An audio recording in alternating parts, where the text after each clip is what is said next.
Welcome, everyone. Thank you very much for joining. Today I was trying to do without any technical assistance on my own, so a little bit of itch there. Anyway, thank you very much. Very welcome and well zooming. During this school term break, I'm giving these 4 talks on for Fridays, as you know.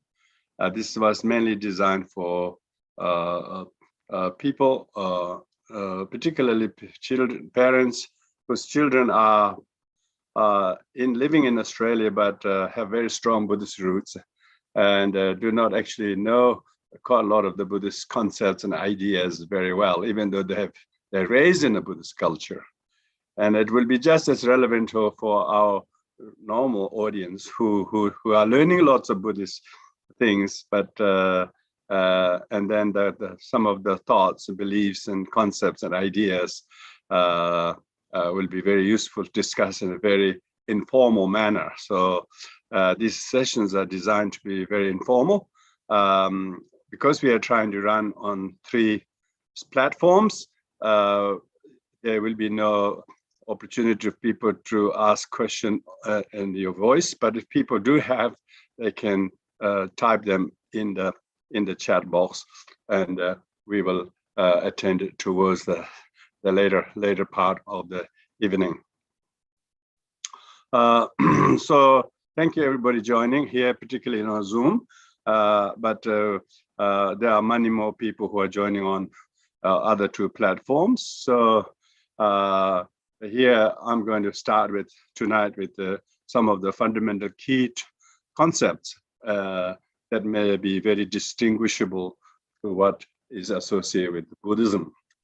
First of all, we will look at what Buddha means, and then because some of the thoughts and ideas, beliefs of Buddhism are really to do with the word Buddha. Of course, word Buddha in Sanskrit means a fully awakened one, which means enlightened one, and for Tibetans, we call Sangye. Sangye means one who's fully enlightened one, fully enlightened one. So it very much is a correct word with say fully enlightened one. But when we refer to ourselves as Buddhists, we call ourselves as Nangpa. Nangpa means insider. Insider meaning those who believe that everything is created inside our mind and not by some external divine being or God or for that matter even people out there, which is quite challenging for most people. The Buddhist thought firstly start with everything starts and created within mostly in your mind, and there's no really independent creator or creator that creates independent of our mind. So the word Nangpa, Nang means in, Pa is the adjunctive suffix, so Nangpa means insider. So what it means is that, so sort of for a Buddhist, they have to be aware of what is it that I am responsible for making things appear, even in somebody's action. It looks like what they're doing, but is it really any independently the person doing, or has it got any role that I'm creating? I think as soon as a person thinks of themselves a Buddhist, they have a responsibility to know what is the inside of me contributing to the very reality that is manifesting before me. I think that in many ways makes everyone partially responsible. If they are Buddhists, they have to check what on earth inside their mind or their thoughts or their perception is contributing to the reality outside that are also propped by a number of causes and conditions. So why does things appear the way they do? So the whole idea of Buddhist teachings becoming very, very much a cause of great interest to most people is that what role that does their own mind or their own ability to recognize their own mental formation that actually gives the consistency to why things appear in the way they do. makes the person themselves become somewhat responsible. And this makes very much, when a person becomes a little bit more aware of his or her own thoughts, then they are less likelihood of being so much influenced by seeing things externally, because they want to know how they can influence themselves in the way they do, whether they do so consciously or unconsciously. So mostly we're not conscious that we are making these things internally. So this is first thing that people get to know, is that we didn't realize that a lot of this is unconsciously, therefore habitually, therefore under the cloud of some obscuration that we are creating without knowing we are creating. We are doing things without knowing we are doing, and we're thinking. We are perceiving things without knowing what we are actually making them to be perceived. So as soon as person is cognizant of their thought, because whole topic is about Buddhist thought, so Buddhist thought means it's not a thing you look at, it's rather your thinking that you need to be cognizant of. So being cognizant of one's own thought, which means one has to be internalizing. And so the Tibetan word for Nangpa is he or she has to internalize their mind inwardly and to see the role their mind is playing. So as soon as they give some degree of awareness or alerting that what their mind is making it appear, they could also adjust that appearance if they adjust their thought. So Buddhists become more interested in their thought transformation or thought recognition. And firstly, we have to recognize our thought as our thought rather than as objects. So most of the time, we hardly talk about my thought, and we think about objects as objects or things exist, everything as independent of them. So this is why it's important for us to talk about the relationship with the Buddha and the Buddhist thought. Buddha himself was brought up in luxury as a Prince Siddhartha. And he found himself surrounded by wealth and prestige and status and enjoyment and power and enjoyment. You ask it, everything was available around him. They were all outside him. He's got everything that outside here. So, but he realized that in spite of all those things that we see and find around our surrounding, but if the mind itself is when thinks about the value these things actually may have or may not have, when he come to realize these things are traps, these things are almost like masking us from really paying attention to our own thought.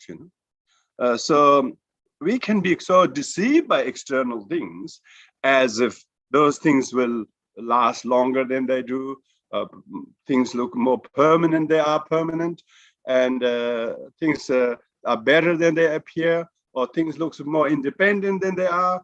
So all the things that he found himself as a prince was more like luring him from knowing the actual reality. So he felt that living in the palace was deceiving himself, as if wealth and prestige and power, these things are going to make him happy, when realizing that his own physical body, his own parent, his own loved ones, his own prestige, all these things are by nature transitory and impermanent. And so when he become more informed of the nature of things, because the nature of things don't tell you we are impermanent, but we have to cognize impermanent things as impermanent things, and unsatisfactory things and unsatisfactory things. But things doesn't say we are unsatisfactory. Things are always displayed and they look very satisfactory. They put a coat on it, they put varnish on it, they put a very nice label on it. They look much better than they actually are inside, So all the outside features try to deceive us from what's really in the things.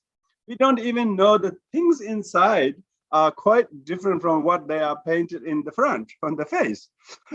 So most things are face jobs. Most things are facelifts. And he realized he was able to look beyond the thin coat of the color or paint or the varnish. He realized all things are hiding the reality of the death and decay and impermanent and unsubstantiality. And when he saw that, therefore, he had an awakening. He had an awakening. What on earth am I trying to be another of those kings to see myself as I'm going to be very powerful, and when I'm going to have faced inevitable parting from the loved ones. Not only we have to part from the loved ones, but some of the loved one may instantly turn as enemy. Which many of them do. She realized that all these appearances are deceiving myself. Even his position as a king, which his father persuaded him to do, he realized was more deceiving him from actual purpose of life. So he had this deep revolutionary thinking in his mind. He woke up basically. He had an awakening even as a prince that I don't want to be deceiving myself in living this world in sort of relishing and enjoying myself in the wealth, youth, power, position. All these things are nice, but they're all transient. They are impermanent. They sooner or later will be completely tracelessly disappear. And so, therefore, by seeing this, he knew that he was completely uninformed of the nature of the world as it is. So as it is, but he, and like most people are, made to be deceived by the world it appeared, world it made to appear, world it made to appear. So the Buddhistness of the thought is when you recognize that you need to take some control of your own thoughts in its direction. And so we call Nangpa, meaning when a person becomes a believer in the Buddha or believer in the Buddhist teachings, they believe in what turn of events took in life of the Buddha, from the prince that had the power, youth, prestige, everything, becomes so, I would say, he almost had a revulsion from deceiving himself, living in that. So he just therefore left all things behind, realizing that his actual mind was completely kept in the dark until then. His five senses were all entertained by the beautiful things and powerful things and amazing various prosperous objects and all the opulent surroundings, and most people treating him with great grace and all of these things. He realized these are just simply to entertain the five senses. So those who put priority to entertain the five senses are not Buddhist. Buddhist is one who try to look after the much neglected sixth sense well-being, inner well-being. So we can call in English the Buddhists are in inner being, one who are internalists. Buddhists are internalists who realize the importance of the mind that is actually starving food. They were starving for knowledge, starving for wisdom, but it is completely sort of not allowed to get exposure to. So therefore, the whole idea of the Buddhists came from the idea that you are internalist. So the moment you put priority to the well-being of the sixth sense mental consciousness, and even though we still have a basic necessity for our five aggregates to keep warm when you feel cold, eat food when you're hungry, and have a shelter from the cold and heat and so on, somewhere to live, and have a medicine for your survival. So Buddhist, four of the most important Buddhist thought was to provide yourself these four necessities. The four necessities are food for the mouth, clothes for the back, and a roof over the head, and medicine you get sick. So these things you can't deny or you can't renounce, basic survival need. But otherwise, you have to always look at the well-being of your inner being. Inner being. Inner being may the person might be living in a very opulent, very comfortable position, place, but inner sixth sense could be completely in the dark and very malnourished. A lot of people are like that. Emotionally, they have no idea how to deal with the emotions. When it comes to their mental thoughts, they don't know how to intellectually understand their thoughts, their feelings, their emotions, their perceptions. They don't have any awareness of these internal matters, because thoughts, feelings, emotions, and perceptions, these are all the activities of the mind. These are activities of the mind. Even the five sense doors, like eyes and ears and so on, if they look at an object, it's not because the object is the name, but the name actually is given to recognize the object by none other than the mind.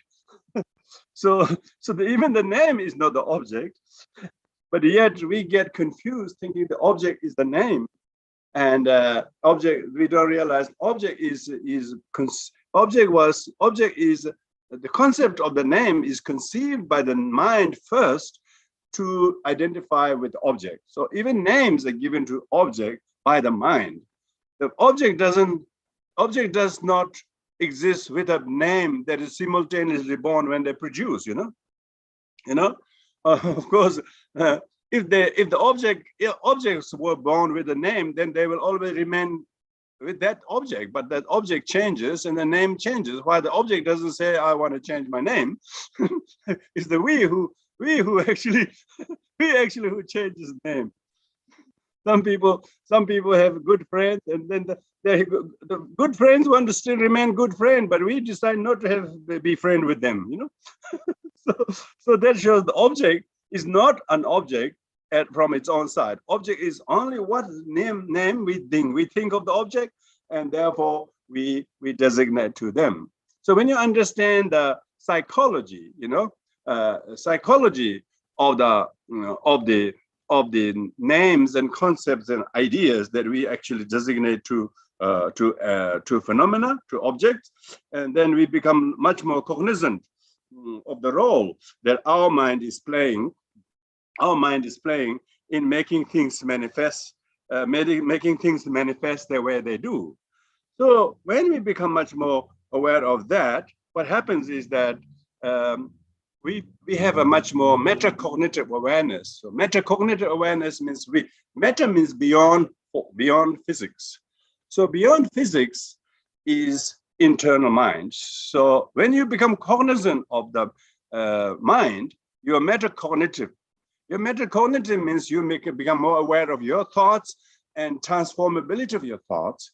Well, how much of the object appears from its side, or how much of the object is our opinion of the object. So this is really, of course, philosophically, what Buddha's teaching is very much appealing to the modern psychologists and modern thinkers, because it gives so much power and position to the role of every individual's mind. So because every one of us has a mind, even if you don't want to believe in heaven or hell or God, thank goodness you still got a mind that you're allowed to have work with. So you don't have to believe in heaven or hell or God, but you have to, when it comes to your mind, everybody says, look, wait a minute, I have a mind. I need to learn how to deal with the mind. But when you try to internalize, to identify your mind, so that's why the time and energy that people spend in meditation. So much of the Buddhist thought are not just merely intellectualizing. It has to be accompanied by a contemplation. The contemplation is not thinking about the thought that we produce, and that which forerunner of the or every action that we consummate, either physically or verbally or emotionally, they usually have thoughts and intention before they become actualized. They become actualized. When you become more cognizant of the very attitude and intention before any action is consummated or output physically or verbally, then that means we become much more thoughtful. We become much more thoughtful of the very intent with which we are likely to perform a deed. And when we become thoughtful, then we can choose positive thoughts from negative thoughts or from the neutral thoughts. Because who will choose our thoughts? Maybe your husband will choose your thoughts, or your mother will choose your thoughts if you really think they are really smart, and you can always have them next to you. Say, can you choose a thought for me? Because I can't make my mind. You know? So Buddhists are a little bit, Buddhists have to do this, what we call pause for a cause, you know? Because they have to pause before so that they become very, very careful, thoughtful of choosing their own thoughts. And when they can pause for the cause, because cause means if you don't choose your thought properly, it can cause you misery. And all your miseries of the past were product of unthoughtful thoughts. Undetected thoughts went and caused those damages that you never knew were your actions. People always try to externalize, point their hands, a finger out there. He did this to me. They did this to me. I want to prove them wrong. Most people in this materialistic society, it's always trying to find something external things as a cause of it. Of course, Buddhism do not deny the dependent origination of how many external causes and conditions. Also, what do we call objective conditions also contribute. But most importantly, we have to take into account what greatest role that our thought plays. When we become more cognizant of our thought, it's only because person has done some thinking on the Buddhist thoughts that everything is impermanent, you know. And say everything is impermanent. If you believe that everything is impermanent, it's not because someone told you everything is impermanent, not. But you have to process it internally how things are impermanent in your life or in your life's experience, your own thoughts, your own opinions. You know. So can you change your thought about someone? You know, unlike the thought that you have about someone that you think he's greedy or something like that. But when you think someone is greedy, you never think he's generous. However generous your father has been, you never see his generosity. You see my father's greedy man. Or someone who thinks he's violent, you never think of him being kind or patient or anything, because you have basically put a label on his forehead. He's a violent father, or he's an alcoholic father. Even he's not drinking alcohol, he thinks he's alcoholic, you know. Even though he hasn't had a drink for weeks, but we think he's still alcoholic, you know, because the object just completely is taken up by your opinion about the object, and we are not aware that it's our thought that it's actually labeling somebody like that. The worst still is people think of themselves, I'm no good, and they have terrible, bad opinion of themselves. I'm not good. I'm not worthy of this. So therefore, there's a self-loathing. The self-loathing is self-loathing. It's not because you are bad, because one is thinking self-loathing thoughts. So self-loathing thoughts is caused by oneself unconsciously thinking, I'm not good. So one's own thought is sabotaging one's own well-being or usefulness. And we do not know this. So therefore, there's a lot we don't know on top of our own thought. You know, if we don't know our thought, what chances we have that know anything about anything? Because we completely assisted or unassisted by our thought, and we don't do our own thought. We could not actually select and choose, appoint particular thoughts to do the things. We cannot appoint and select and delegate certain thoughts, such as kind thoughts. If you want to have a kind thought, and then you start, when you have a kind thought, you're starting to think kindness towards others. because of the kind thoughts that you become more selective to choose your own thought instead of being very kind of a opposite of kind, very mean thought, very disregarding, careless, and sort of ill will kind of thought. When you give rise to these thoughts, then it generates the object exactly like the thought. So when a Buddhist person become more aware of Buddhist thought, this is the Buddhist thought is what your mind creates. So that's why it is the mind that becomes primary object and subject of great interest to the Buddhist person. Well, reason for that is Buddha himself took great interest in how his mind can be changed and developed, and his own enlightenment came as a result of through his ability to pause the royal duties, pause the marriage, pause all kind of conquering enemies, pause looking after this person or that person. Just he put them all in hold, and then his pause wasn't just few moments, okay? His pause lasted 6 years. His pause lasts for 6 years. And we call the pause meditation. So Buddha meditated 6 years until he get a good grip of his own mind and woke the mind from the slumber of sleep. Slumber of sleep of karma and affliction and obscuration.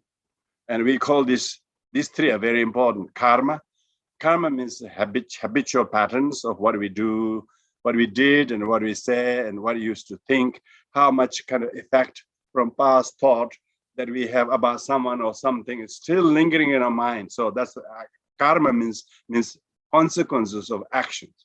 Karma means consequences. Okay, don't think about some very difficult Eastern philosophical ideas, that you have to accept it, don't accept it, it wouldn't matter. If you don't believe in karma, it doesn't matter type of thing. No, karma means consequences. Karma means consequences. So Buddha wanted to change. He's pausing from royal duty. He's trying to change the consequences. His pausing was a cause. He paused for the cause. He paused for the cause of well-being of humanity and all living beings. The consequences of Buddha's pausing was enlightenment. So when we say pause for a cause, it's just not a small thing, Small thing. So if you're stopping I'm not saying you should give up your home and go to the mountain and try to meditate like that. I'm not suggesting that. But if you take small Buddhist teachings and thoughts and then contemplate on that, it will make you to pause from going ahead with the wrong, unconscious, bad feelings and thoughts driven by these strong kind of emotions. A lot of people aren't able to pull a brake on their own thoughts and emotions, and they let alone learning to change the course of action. They are so driven by their thoughts that or their perception, their feelings, their emotion. They have no control over them. So when they become upset, they straight away scream, yell, throw things, become violent, aggressive. And if they can't do that, they just abuse alcohol and then try to mask their problems with that, because they have no control of their thoughts. They have no awareness of their thoughts, which is very internal. So that's why for a person to follow the Buddhist path, he or she need to take up the teachings of the Buddha. The teachings of the Buddha is telling you about the nature of our mind and emotions, our afflictions, and how they dictate us from making and makes us to make decisions of certain actions that has severe consequences. So karma is some philosophical Eastern thing, People are always consequences, There are consequences. People study 10, 12, 30 years in various education facilities so that they can have good consequences.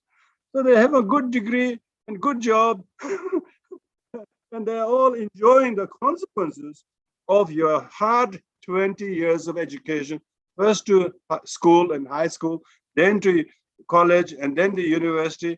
After you work very hard, where your parents put so much effort for you to do, and you also doing that, now you actually have a consequences of a good job and good education. So that's materially speaking, from just to give yourself a roof over your head, food in the mouth, cloth in the back, medicine. These four is enough consequences. But people have all of those four, but still feel very empty in here, feel very hollow. They don't know how to deal with emotions. They don't know how to experience. They don't know how to handle with loss. Like loss means death of loved ones, and they, because they don't realize that that object, someone you love.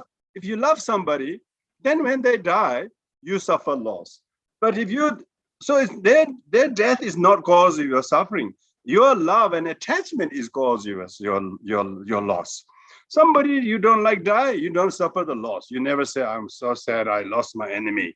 You know, you probably feel a little good that he's dead. That's good. So that shows the loss is not the death. Loss is not caused by death. Loss is caused by our attachment and maybe love and respect for the deceased.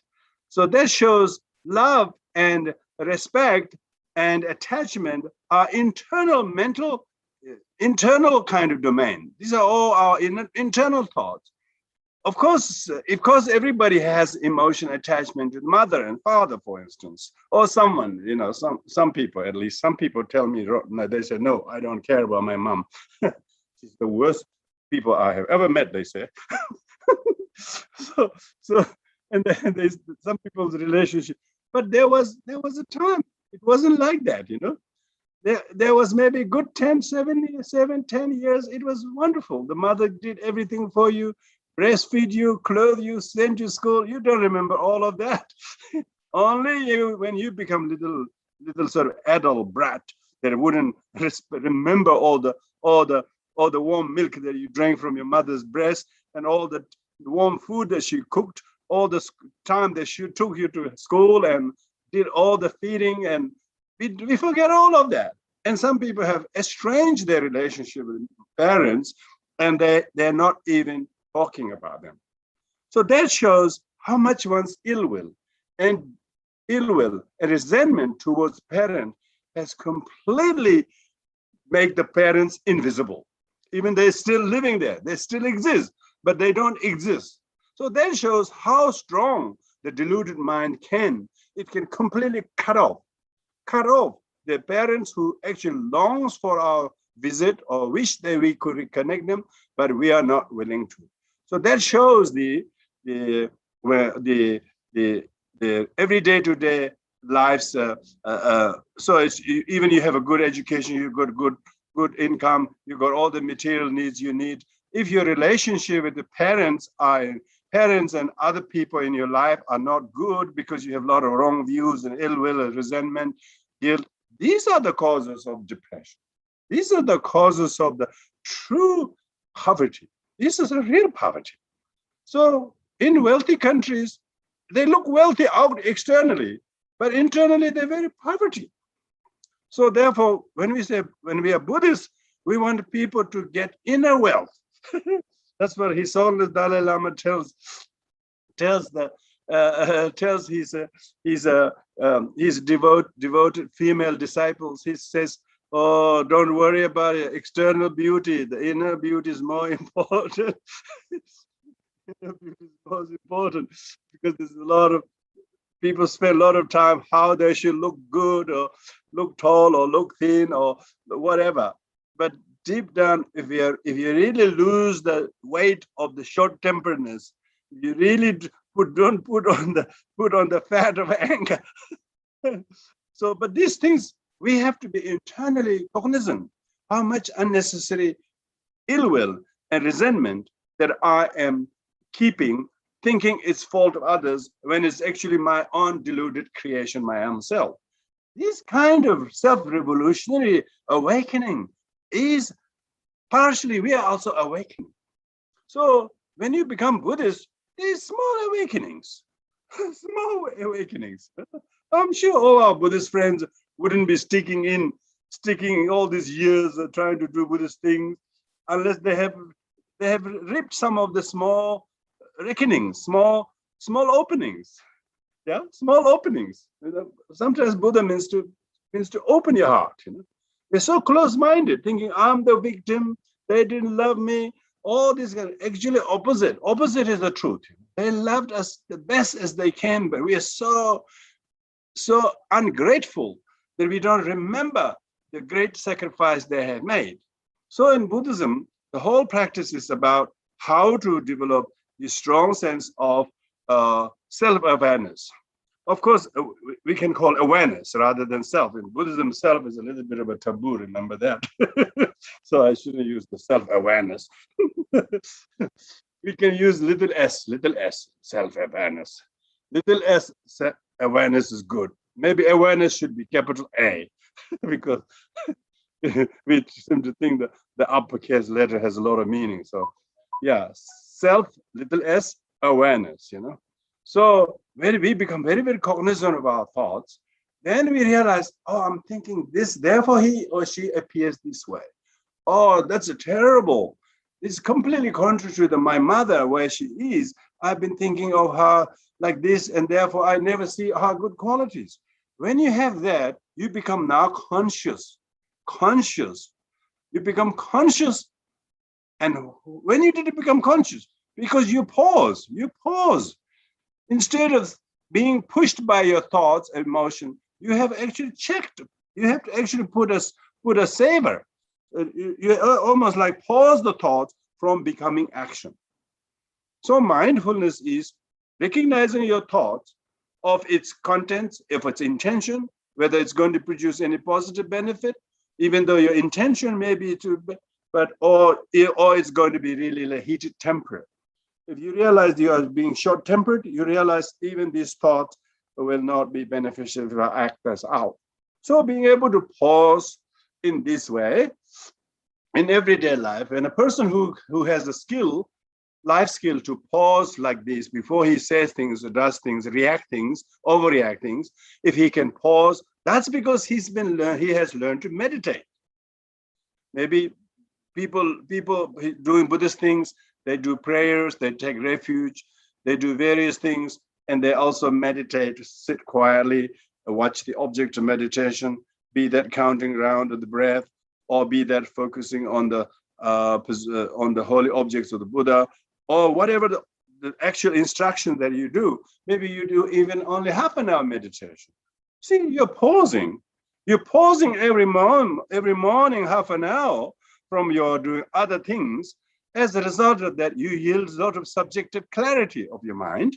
When you have subjective clarity of your mind, then you wake up. My thoughts are changeable, and I have power to change my own thoughts, opinions.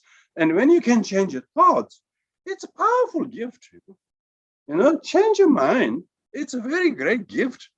A lot of people have this fixated, framed up attitude of themselves or others, and they're always carrying these framed up thought and opinions, prejudices around them, and they never see anything but that. So they're basically sleeping. They're basically asleep. They're awake, but they sleep. So that's why when we say fully awakened one is, we need to wake up from this unconsciousness. We have to be conscious of the unconsciousness. And we do so many things unconsciously without checking our intention, without checking the appropriateness of doing that or saying that or responding that. And so therefore, the more Buddhist thinking you do, more cognizant you become of your thoughts, that much transformable your thought becomes. So you purify your mind. Purify your mind doesn't mean you put some holy water or you pray on Sunday, you purify your mind. Of course, purify mind, those ritual prayers can be done, but mainly is subjectively cognizant of the thought to throw away, thought to adopt in its state one. So we call what distinguishing what thought should we adopt, what thought we should drop. Yeah, I mean, being able to be subjectively conscious of what thought to adopt, what thought to drop. We call it panglang in Tibetan. Pang means to drop. What kind of thought you should drop? Usually they say, oh, you should drop drinking or smoking or this. This is the external physical habit. You know, there are lots of people who don't drink and smoke but got a lot of anger issues. So not very Buddhist just to drop drinking and smoking. That's external behaviors. Buddhists have to drop the internal behaviors. Arrogance, thinking I don't drink. And then putting down others, saying you're terrible, you people drink, that kind of thing. Arrogance we have to drop. Of course, good to drop bad habits such as drinking or screaming or yelling and violence and aggression. These are all expected.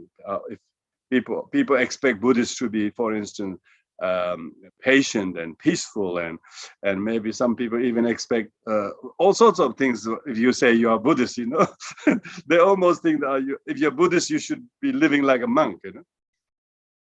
Externally, maybe not possible, but internally, definitely expected. Every Buddhist must learn how to drop certain thoughts like ill will, resentment, anger, and if they meditate regularly, it's so that they can check their mental horizon, what kind of untoward thought they are keeping in their mind that are really doing a lot of damage. And so they say some prayers before they go to bed, or they meditate in the morning, whatever. They're trying to make sure the mind is not keeping all this garbage, so that they do not keep these bad thoughts in their mind, and they try to purify them ritually or by doing mantras or prayers. So they must do that. If they're just merely doing externally, just fulfilling some kind of commitment, kind of burden, religious commitment, just to look, so yeah, I did that prayer 3 times already type of thing. It's not that. You might do externally various behavioral changing.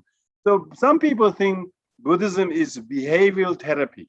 External behavior changes, when people meditate, they say, oh, everybody can become a little bit more peaceful. And so it's very good. Socially peaceful people will promote harmony and so on in the society. But lots of people are externally harmless, but internally they're resorting to anger and ill will, depression. So we need to teach people how to drop the bad thoughts and adopt the positive thoughts. Even though in the civilized society, most people don't do many harmful things socially, behaviorally, but they are personally, lots of people in this first world has many more people who are depressed. That shows they need Buddhist thoughts. They need Buddhist thought. Doesn't mean they have to become Buddhist and carry a mala around the neck and like that. Buddhist means they have to be. They can be Christian, they could be non-believer, but they still can learn from Buddhist thoughts.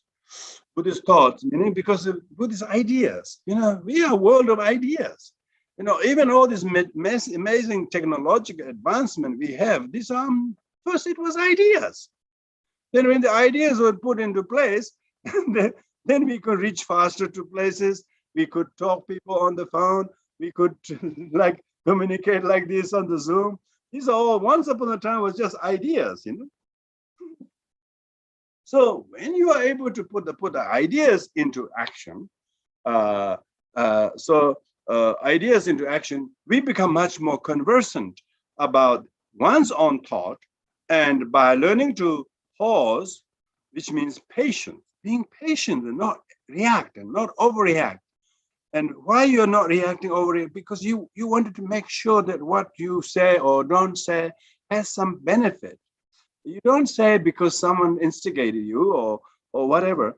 When you have that kind of mentality, that kind of peace and inner peace you have not to be disturbable by other person's instigation. This is the Buddhist thought in action, you know. This is Buddhist thought in action, you know. Buddhist thought in action, because you're pausing for the trouble to cease. There's no real trouble that will last forever. You know, somebody says something, but where's the problem? If your mind is learning to process that, see what he says is one thing, what you think is a very important thing. What do you think about, oh, he said that under stress, he's under a lot of stress, a lot of sickness, a lot of trouble. Because of that, he doesn't know what he's saying. Just like me, he's very unconscious of what he's saying.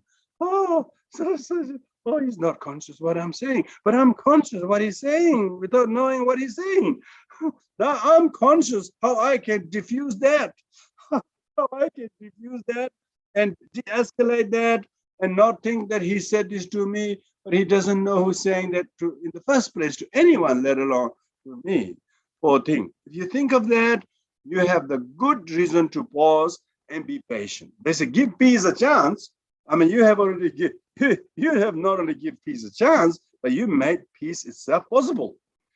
But as a result of that, you gain your consciousness. You didn't lose your consciousness there. You regain your consciousness. Why? You were metacognitively cognizant of your own thought that can then diffuse the consequences of what somebody said. You know, this is amazing. You know, it's not so much what somebody said to you has consequences to you, but what you think of it has consequences to them. And so therefore, it is never mind what they said, but what you think of it has much more consequential consequences to you than what they said.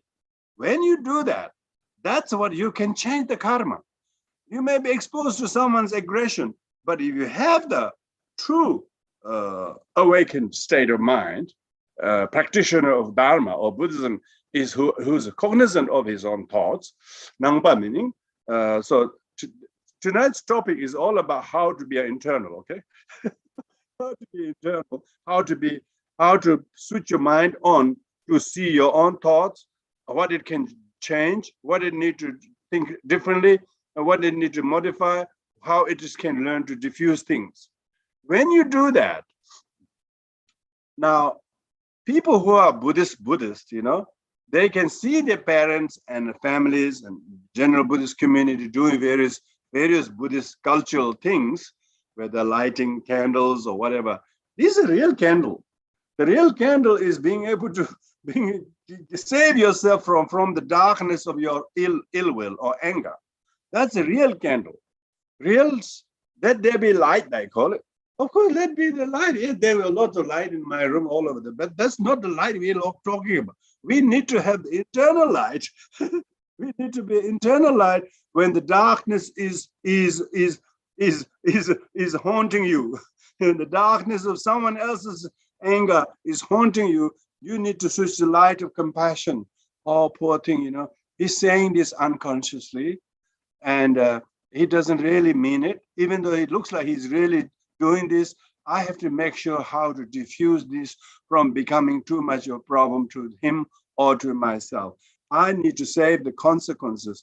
The consequences, this will be determinable by my response or lack of it. Sometimes just being not be doing anything, saying anything back is the best choice of action. Not because you're ignoring. They may think you're ignoring, but you're not. You're doing this out of to diffuse the hot steam that they're generating. And so you're doing this, and if you did so good with goodwill, yeah, the problem didn't escalate. Problem didn't escalate. Why? You didn't add fuel to the fire. That cognizance, that self-control, this self-control is Nangpa. Nangpa means you're doing the internal thing. You're doing internal thing, and you pull out the Buddhist magic, Buddhist trick, you know. You bring out the Buddhist trick. You do the internal thing, you know. You don't worry about the external things. They're all transient, impermanent anyway. So you try to make them even more transient by your Buddhist thought, you know.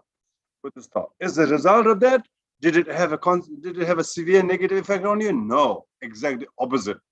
It gave you an excellent opportunity to exhaust the karmic consequences that they were almost trying to make you very negative, vulnerable. But you instead of being vulnerable and offendable, you became transformable.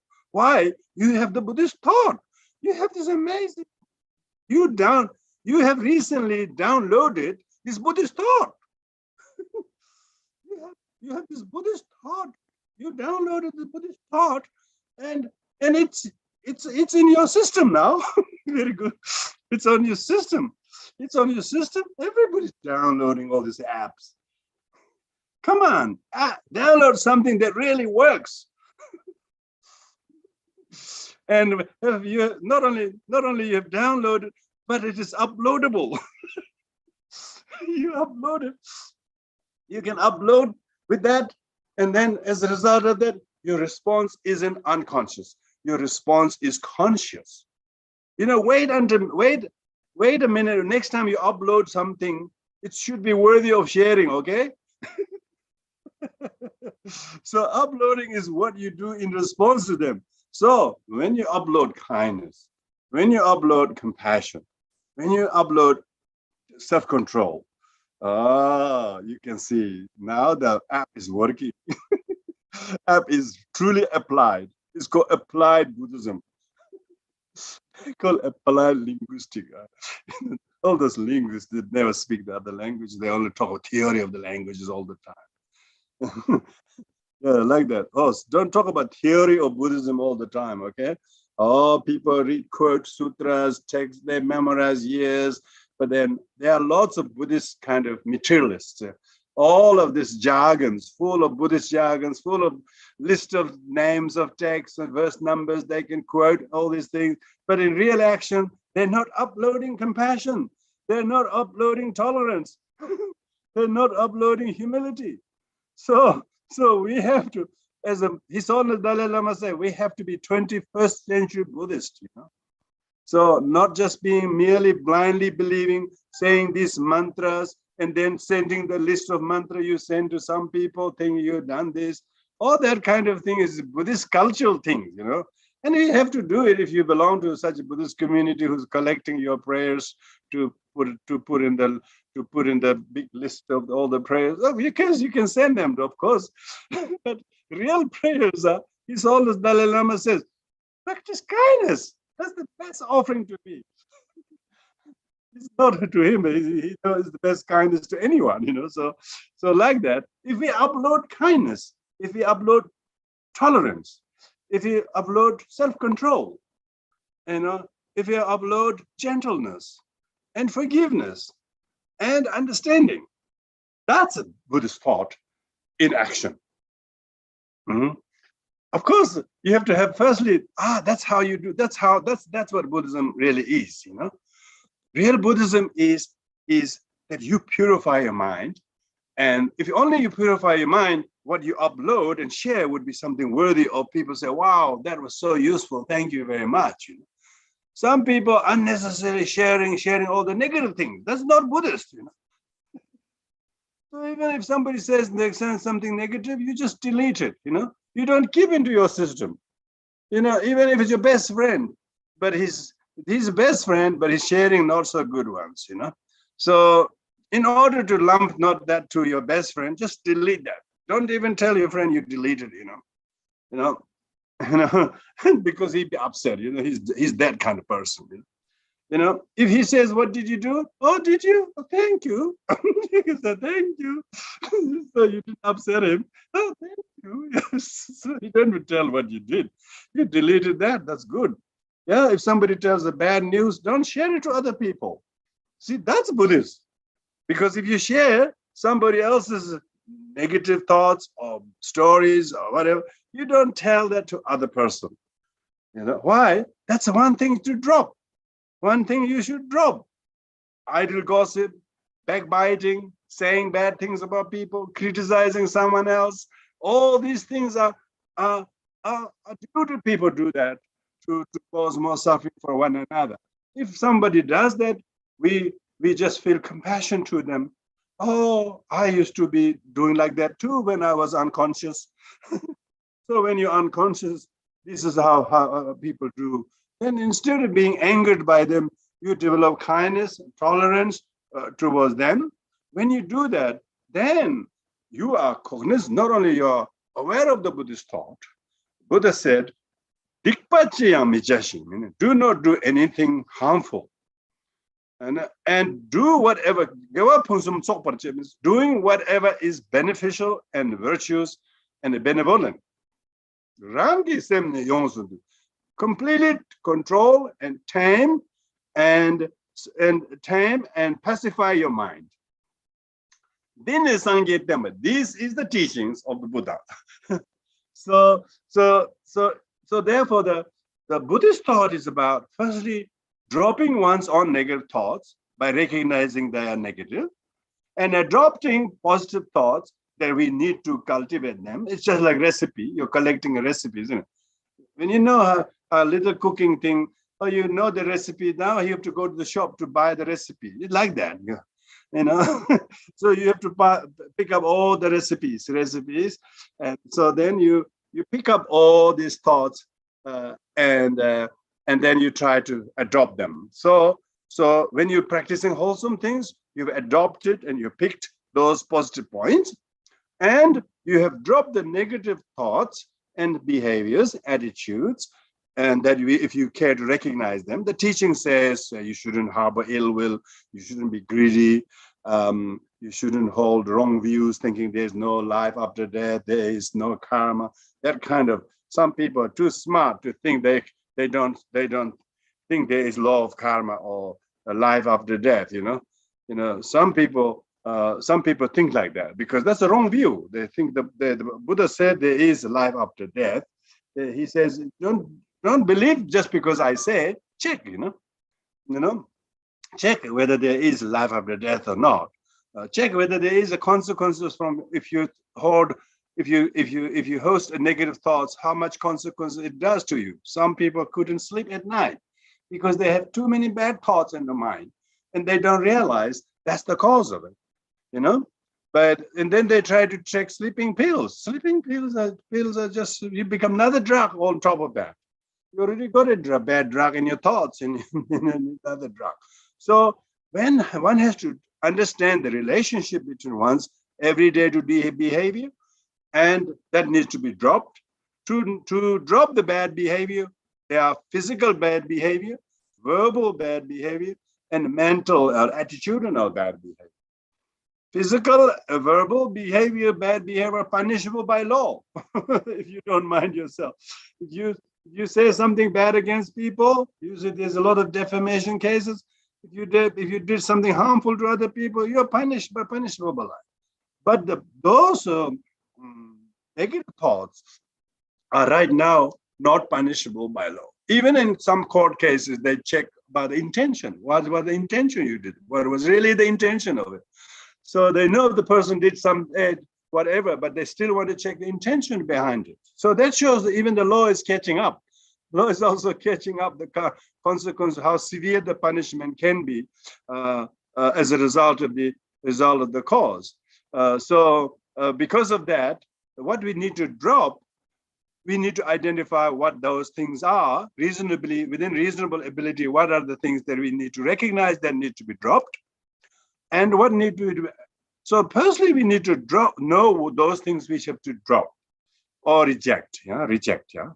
So so that it is not harmful to you, to others, and both of your future. That's very, very, very, very.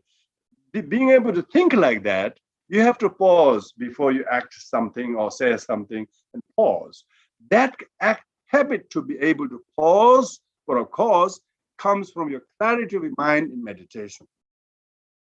Yes, Tracy, you have a question? Please type there. Yeah. Anybody who have a question or so, please type there, and I will be able to view them and answer them as we go. I will be able to adopt the questions. I will be able to pick the questions, and hopefully I can upload the answers according to Buddhist teaching. Not because it's my thoughts, okay? Because I'm trying to say this theme of this thought. These talks are Buddhist thoughts. How should we think our kind of Buddhist thought that is wise, that is compassionate, that is patient, that is wisdom orientated, that has fundamental, I would say, associated with the reliable and authentic to traceable to the source of the Buddhist teachings. And that people, by being able to think like that, and then they become much more conscious of their thoughts. So then when they become conscious of thoughts, they have now become internalized.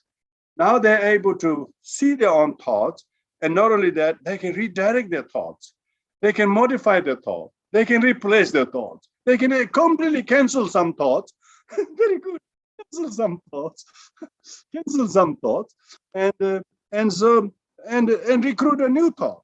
You wouldn't believe how quickly you change. Your object doesn't look the same when you change the thought about them. The object is completely at the mercy of your thought about them. So when you have that, then the fundamental teachings of Buddhism is to purify your mind. Purify your mind means change your mind from negative to positive. Purify doesn't mean you have to put in a washing machine or something like that. You can't. You have to.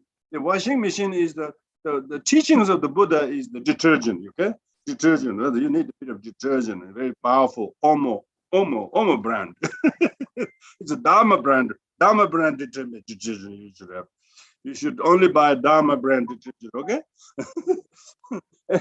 and your washing machine is your shrine room. Okay, you should have a little shrine room where you have a room where you actually meditate. Even your washing machine has a room, has a separate room for laundry. Just to wash cloth, there's a room. You don't have a room where you can sit and practice meditation. That shows how neglectful you are of your practices. So you should definitely find a room in your home where you do a little bit of washing. People are so hygienic. People are hygienic. They're sweeping their floor. They're hoovering their house. They're mopping the table. They're putting the dishes away. They're drying the dishes. They're doing all these cleanly things. But internally, so filthy with poor me and anger and sadness and ungratefulness and all these things. What's the point of this? All the Dalai Lama says you should practice emotional hygiene. Buddhism is almost like how to practice social distancing. How to socially distance from your anger. How to socially distance from your ill will and self-loathing. and you need to some space where you talk like that yourself. And all the photos of His Holiness Dalai Lama or tankas or pictures of Buddha or all these things is a good brand to have. Good examples to have. They inspire you constantly, and not they. Tibetan Buddhist things like a little bit of my shrine is also becoming a bit ostentatious. They're trying to become more cultural trapping. This is very, very fixated. It become more of a internal decoration. It's not like that. It shouldn't be more like an interior decoration. People think that all the Buddhist shrines are becoming more very important. You got to import from Nepal and all that. So that's a culture of Buddhism, But actually good to have a room where you do create a little cozy practice room that allows you to create the right kind of frame of mind to download all the apps you bought, how to practice, how to deal with the death and dying, how to understand mind, how to practice meditation, how to do deity yoga, how to do the mantra recitation, all these various apps you have downloaded. and then when you use them, when you read them, when you think about them, when you listen like this we are doing tonight, and then you're starting to go to work tomorrow and starting to upload different thoughts about people or your boss or your friend, because you realize the thought that you have towards them, thought that people have towards their work is really bad. I can tell people say it's just a job. They don't realize it's the excellent opportunity for you to offer your service. So you can practice as a bodhisattva practitioner your job, duty, right action Your action of whatever you do, the quality of your courteousness to your fellow colleagues, not just to the seniors so that they look nice to you and you get a promotion, not like that. Courteous to your juniors, equals, those who are a little bit misunderstood by others. Try to be kind to them. Try to make them feel that there's somebody actually does understand you and does understand and give a kind of kind heart to them. You try to you start to permeate Buddhist thought into Buddhist actions. Buddhist thought that you have, you need to permeate. In perform Buddhist meditation, we sit in the room, we recite the Om Mani Padme Hum, thinking that we're sending all this amazing, colorful, sixfold light to all sentient beings. Wait a minute. Until you practice that with one finite sentient being you work with. That's more important. More important how courteous you are, how tolerant you are, how forgiving you are, even though they are difficult. But you should not tell others he's difficult. You should say, oh, he's really, really trying very, very, very, very hard, but I really admire him. You got to think like that. The person is also trying his best. You got to think like that. This is really good. Now, instead of putting label of your mind to the person, oh, he's a difficult person to deal with. But who's difficult? When you have anger, that's the most difficult thing. When you're angry at someone, then that's the difficult. Why is somebody difficult to you? Because you're angry at them. But when you have loving kindness to the person, their difficulties are great cause for your growth. So it is the Lord sentient beings. By relying on Lord sentient being, we have greater opportunity to upload kindness. Because most of the time, due to sentient beings, we upload our neurosis, our projection, our negativities, our doubts, our fear, our suspicion, and then they manifest that way, So as a Buddhist person, we should realize, oh, where I'm seeing him is where I'm thinking about him. It's not identical to him as an object. When you think like that, then the Buddhist thought is now changing you. How? It's changing your perception of somebody. And as a result of that, there's a lot of clarity. There's a lot of clarity between you and the object. Because of that, there's a humanity. The humanity of the person, the brotherhood and fellowship of the sentient beings become more important rather than who is right and who is wrong. So because of that, you become much more, facilitated to practice kindness instead of being right, instead of being impatient to what appears to be wrong and then the person who thinks someone is wrong, he acts in a way he doesn't even know how much more wrong he was going to make by his own reaction. So a Buddhist thought person who has a Buddhist thought has this screener. It screens you before you put it out. Sometimes when you write a letter, you haven't sent it yet. It says, do you want to discard it or you want to keep it? Oh, very good. He should say discard it. So don't ever reply emails in quickly, okay? Particularly if the other person has written something that upsets you or whatever. Just read it carefully, you've written something completely discardable. It's very good to write something and you have, even though you spend half an hour writing that, but you discard it. Very good. That's the pause for a cause happening now.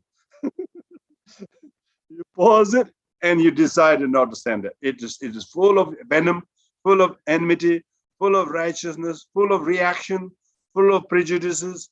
And that's exactly what Buddha said you should drop. You should drop that. Why? Because you heat it up. So when you're dropping that, it's already dropping the cause of suffering from being escalated, It's not that he or she is staying bad or bad. No, by your non-reaction out of goodwill, it will diffuse and de-escalate their negativities. It will weaken the negativity of theirs by virtue of you're not reacting in negatively. Believe yourself. That is belief in Dharma. Buddha says, you believe in the Buddha, that will liberate you. No, you got to that transformative behavior yourself. And then when you do that, you can see the consequences. The consequences is that you now have ability to practice patience and discard your emails. Very good. You can see how the other person's email, probably he never actually realized he was even sending it. He doesn't even realize he's writing it. He thinks he's all innocent, Someone else instigated all these things. So he has to vent all his feelings out there. So you should feel compassion. Wow, this is if you don't have the Buddhist thought in your mind, then you become so deluded, and whatever you say is going to fix the world, but it doesn't. It actually all will fall on your head in the later. So you are able to tolerate that so you are able to stop some things becoming bad consequences. See, karma is now in your hand, not in the other person's hand. They don't create suffering for you. You can definitely make it worse for yourself than they have instigated. Or you can cancel it by your own smartness and your wakefulness. We were talking Buddhism, Sangye means the one who's waking up from the sleep. You're waking up. Oh, I'm not going to make that hit me. I'm going to make sure that this is pulverized and destroyed from the core of it.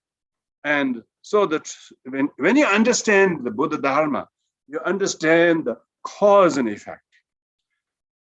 Leegyunde, we call in Tibetan, Leegyunde means cause and effect of actions. Every action has consequences. And the consequences are determined by the intention and the degree of the action that is performed under what kind of sway of positive or negative. If you're swayed by positive thoughts or swayed by negative thoughts, and your intention, even if you didn't respond to someone out of goodness and you discarded your thoughts and kept quiet, and even though this looks on the surface looks like you're weak, he just got away what he did, and you just kept quiet. Society thinks you're weak, but you're not weak. You are strong. You're pausing for a cause. You're giving peace a chance. One who gives the peace a chance is not considered weak, okay?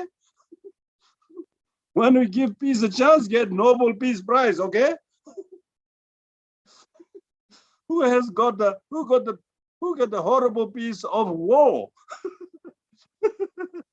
Who has given any award for those who start a war? Nobody has. So, and on the surface, it looks weak. Look like you might even be wrong. You might even appear as wrong, and let admit it. You have weaknesses. That's very Buddhist. You should admit your own limitations. That's a Buddhist. You can't accept your own limitations. You're not Buddhist, because you'll be busy pointing finger towards others. That's exactly how the whole world does that, and we have too many of that, so you don't need it. So you actually swallow your pride and accept with humility your own mistakes, even playing as if you are slightly wrong. That's good for your ego. Ego needs a little bit of taming, and you need someone who assists you to tame. It's a very difficult one to tame. That it needs a little bit of taming. So if your ego is tamed by that, and if you have the calm-headedness, not become reactive and overreactive to something, that is called patience. Zopatavukatume, they go in Tibetan. There's no great penance like practicing patience. Practicing patience with someone who's really, really difficult to you, and with kindness, with understanding, knowing things are impermanent. Nothing, he didn't do anything that it truly exists by itself. Very good. You have this clarity. Oh, he didn't do much by itself. It's all dependent origination. Now, what are you going to do? It's all up to you. Ball is in your court. You're asking yourself, ball is my court, is it? It's, oh, look, that's what he said to me. But still, it depends on what you do. Oh, really? Oh, you got to either make it worse, or you can de-escalate that. It's totally up to you. If you can pause for a cause, you probably can diffuse it. If you don't pause, means you don't have Buddhist thought. Then you have the deluded thought of anger and righteousness, and then your own reaction will be counterproductive. You are more going to suffer your reaction than his or her instigation. Being able to think like that is true Buddhist. This is a refuge. You have refuge now. In Buddhism, we go refuge. I take it to the Buddha, I take it to Lama. It's easily said than done. Real refuge in practicing safety.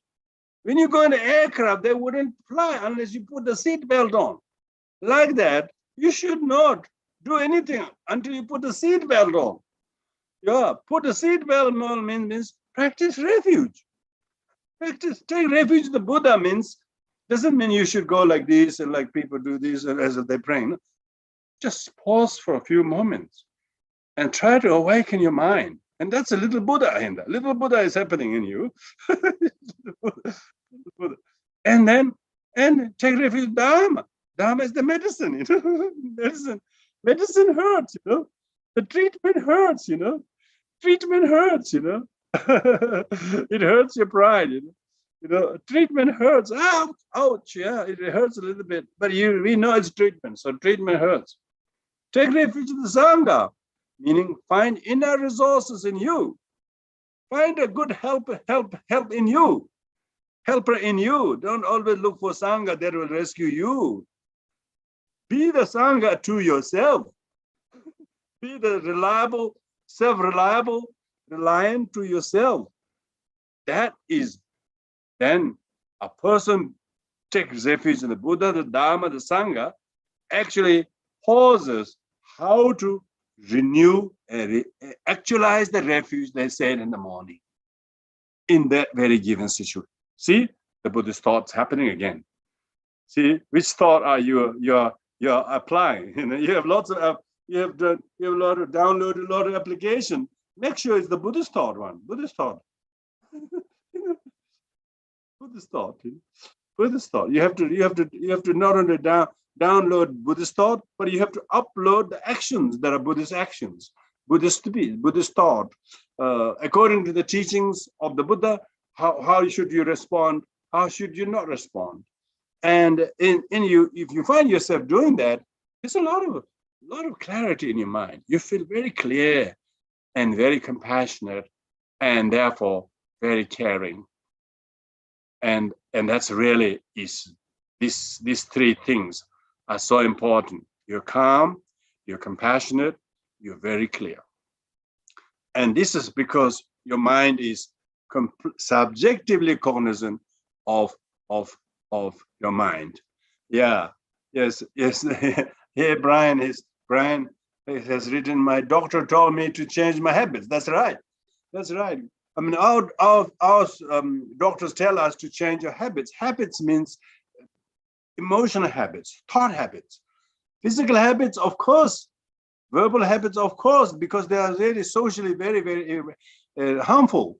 But if you can change your emotional thoughts, your perceptual thoughts, your emotional thoughts, your cognizant, your conscious thoughts, if you can change your thoughts, habits, saying that he did this to me, he's like that, other people like that. If you start thinking like that, that's the habit of the thought. In Tibetan, the whole word pakchak, habit is pakchak. Pakchak means it's form of a kind of a sedimentation. The habit becomes sedimented. So unless you do something different, it becomes habituated. It becomes sort of sedimented. So you got to do different things. Even if somebody scream at you, you don't say scream at you. You must say, oh, he's a little bit concerned. He said something a little bit louder than I can hear. That's very nice. Oh, yeah, thank you. Because he's usually there's a lot. He probably lives with a lot of people who have not good hearing. Who knows? Some people are very loud because they usually have to scream only, then only they hear something. No, we don't think he abused at me. You know, you know, he tried his best. You can say that instead of saying he abused me, he said he tried his best. So that's a good habit. Oh, he tried his best. So that shows the person really cares about you. Yeah. Instead of saying he abused me, instead of he insulted me, he offered me advice. He offered me advice. You may not accept the advice because you think you're much wiser than them, but instead of saying he insulted me, because some people say you insulted me. I don't know. You don't know. You don't know how they say you insulted. You never actually insulted, but they think you insulted them.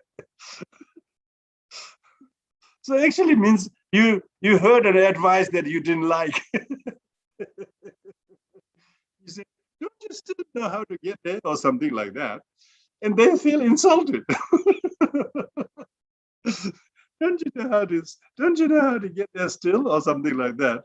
Of course, there's a little bit of say you should have known this already type of thing. Oh, I think you will know it soon type of thing. You can say, I think you'll find your next time you get there on time. So we can say change your habits, how we paraphrase. And that's what Buddhist thought is. You become much more cognizant of your thought. You become more wakeful of your thoughts. You're more aware of your thoughts. See, this is about how to become conscious of the usual unconsciousness. And when you become more conscious of the unconscious, then you do not let the unconsciousness cause any damage like it used to. So therefore, you're able to drop the unconscious habits. And you're able to pick up the conscious habits.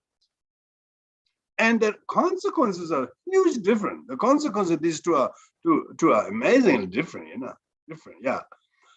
Okay, so we're gonna stop in a while. If you have any thing that you have burning question, you have typed them in. This is our first session on Buddhist thought that is about how to be conscious of the unconscious behavior. When you become conscious of the unconscious behavior, you have become much more wakeful, and you basically are able to know things that appears as one thing. When you check carefully, it's not quite what it actually is, and so you become more conscientious. As a result of that, your mind becomes somewhat woken up from the slumber that we thought we did not have previously. So what does it do is that that we become much more conversant with our own thoughts, and we know that our thoughts are also not us. It doesn't have to be our habit. We can change our thoughts, we can replace thoughts, we can transform our thoughts, and as soon as you change your thoughts about someone or something, you wouldn't believe how differently the object looks. Yeah, the object looks completely different. As sooner you change a thought, that much sooner the object changes. Now that is, even the good meditation is just simply trying to teach yourself to how to hatch that behavior, how to develop that behavior. And if you're able to do that, your ill will be, you can see how much we have ill will towards someone or something. And when we become conscious how terrible it is bad for your blood pressure, it is bad for your health, bad for your emotional well-being, bad for ability to function yourself very well. All of these things affect me. So when we become very conscious about thoughts, we also, that's why meditation and Buddhist thought help people to improve their health, their mind, their relationship, their difficulties they can accept better. And there are lots of benefits. So that's what the meditation, why people are doing formal meditation is because they wanted to yield this kind of subjective clarity of so much obscurations and confusion people have in their mind was habitually accumulated for so long time. We need to deliberately learn how to repair them. This self-reparation is what is the benefit of adhering to the fundamental teachings of the Buddha.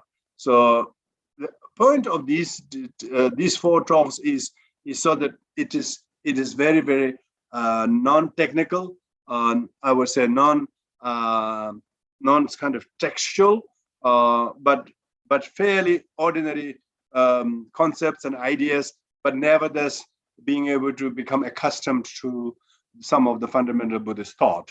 From next week onwards, I will introduce some of the cornerstones of the Buddhist principles, how those principles will be linked to developing this kind of thought, and then become a sort of, you develop your own kind of philosophy according to the Buddhist thought, and then that kind of adherence to those cornerstones of the Buddhist beliefs and concept will therefore gives a lot of subjective clarity and compassion and calmness, and as a result of that, being able to have some degree of being able to pause for a cause several times throughout the day in situations you realize you could do that.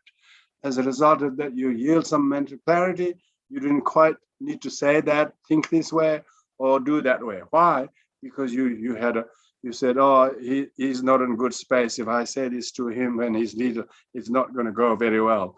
And then you're doing this out of consideration of other person, but you will make sure there's an excellent opportunity to put your point across where it's really meant to do very beneficial. If not, there's no point arguing for the sake of arguing.